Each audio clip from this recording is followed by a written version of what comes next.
What up, this is Tank, and you're on KYSDC.com.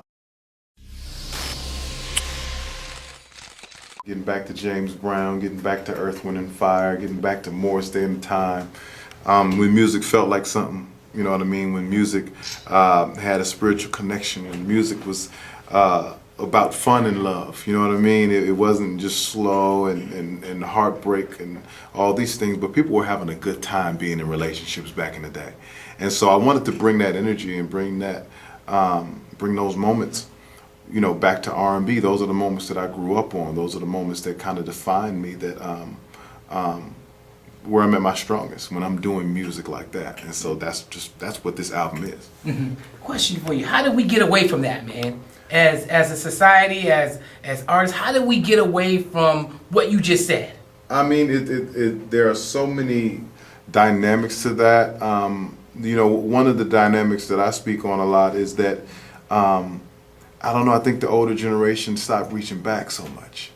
You know what I mean? There was a space whereas in there was no communication between, you know, the young artists and the older artists. Back in the day, you know, the older artists, the older producers, you know, the Quincy Jones and all these guys, like, they would sit and talk and mentor and like, hey, this is how you do this and this is why you should do that. And you know, we lost that when we started getting into the microwave music, where record companies would just seek out a record that was probably peaking in a local area, or somebody that had a movement, just took them and just threw them to the wolves, just threw them out with no real A&R, no real tutoring, no real structure. And so we lost the teachings. Mm-hmm. You know what I mean? And it's not the kids' fault that they don't have the understanding. They don't know where to go look for it. Mm-hmm. So I think that, you know, for me, it's always important that I speak with, you know, Chris Brown and Trey Songz and August Alsina and check up on them, make sure they're good, and you know, we have these real music type of conversations. Mm-hmm. You know what I mean? Because it makes a difference. You know, this connection to this traditional music is the thing that's going to keep most of these artists around. Okay, so when you had the conversation with Chris or August, what did they say back when you gave that to them? Well, they get it. You know what I mean? Here's how I look at it in some instances. When I started singing my R&B in 2000, you know what I mean? My mama would say, that ain't no R&B. You ain't doing no real R&B. But for my time, that was real R&B. You know what I mean? That's what it was. Mm-hmm. And so, you know, when I speak with those guys, it's like I understand where they are because they're doing today's R&B. That's just what that is. You know what I mean? But they're also very mindful, and they understand where it all comes from. And I think that's the most important part, that they can at least have the understanding and know how to intelligently have that conversation about where the music comes from. Mm-hmm. I do see that in Chris Brown with the whole Michael Jackson connection thing. Yeah, we see that in his music videos, the way he dances, and some of the things that he also says about, you know, about Michael. And well, I mean, he's a student of the game. Yeah. You know what I mean? If I was to dub anybody, like, he's a real student of the game. He's the guy that I saw come in and sit in the studio and learn his craft. By his second album, he was trying to write every song, trying to produce every song, trying to choreograph every song. Like, he was actually involved in the process and understanding how to be a true artist. So that's rare nowadays. He's just got a gift, man. He's just got a real gift. I'm telling you, there's a disconnect. I tell this story all the time. I used to watch my uncle when he was getting ready for dates.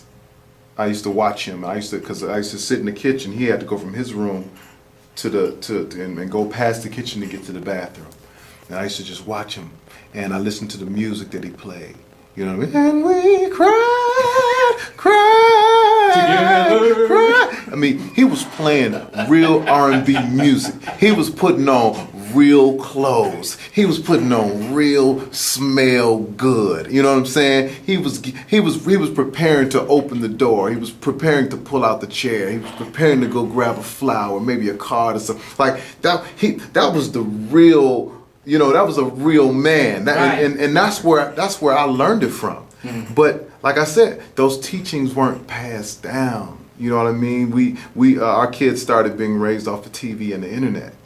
And you know, we know that those aren't good examples. You know what I mean? We lost the Cosby Show a long time ago, so we don't have true examples of what a man is supposed to be on television. So you've written for Jamie Foxx, Kelly Rowland, Drake, and many other people. Is there anyone that you want to write for that you haven't so far?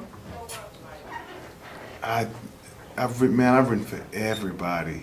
I think right now the most important part of the process to me is developing my own artists. Right. You know, I have an artist named Saya. She's a rap artist out of Brooklyn. Her TV show just debuted last night on Oxygen, Sisterhood of Hip Hop. She was trending. Charlamagne was tweeting about it like she's a real. What's her Twitter? Let me find her right now. Saya, I don't know about to say. Yeah, I am Saya. Yeah, at Saya. Oh yeah, she's a monster. How you spell Saya? Saya. S-I-Y-A. Okay. Yeah, Pulling and it up right now. I got a group called 12 Teal that we just signed out of Beaumont, Texas. Three young fellas that are really super duper talented. They're the next thing. So, you know, that's what I'm excited about now, writing and participating in the careers of you know, artists that are looking to me to help them make their dreams come true. Like that's the next frontier for me. Yeah.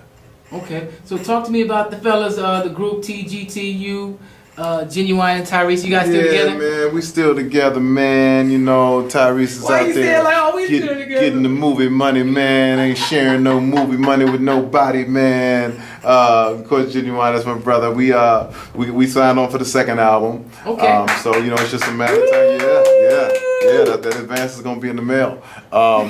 It's just a matter of time before we get in there and get to rocking. Ty is just now finished. He's just now finishing Fast 7, like just now. Okay. So, you know, we're going to start really putting together and getting the schedule right so we can really go on tour and really do the things we need to do to make this one even more successful. Okay, well, I'm glad you mentioned touring. Solo or with the group? Right now it's going to be solo probably through the end of the year, maybe top of the year too. You know, we got to have a stronger tour. I gotta take this music on the road and let people see it firsthand. The new show is actually ridiculous with the new energy and the new sound to the music. And then, you know, next year, you know, everybody brace yourselves. This TGT thing could be really crazy come next year.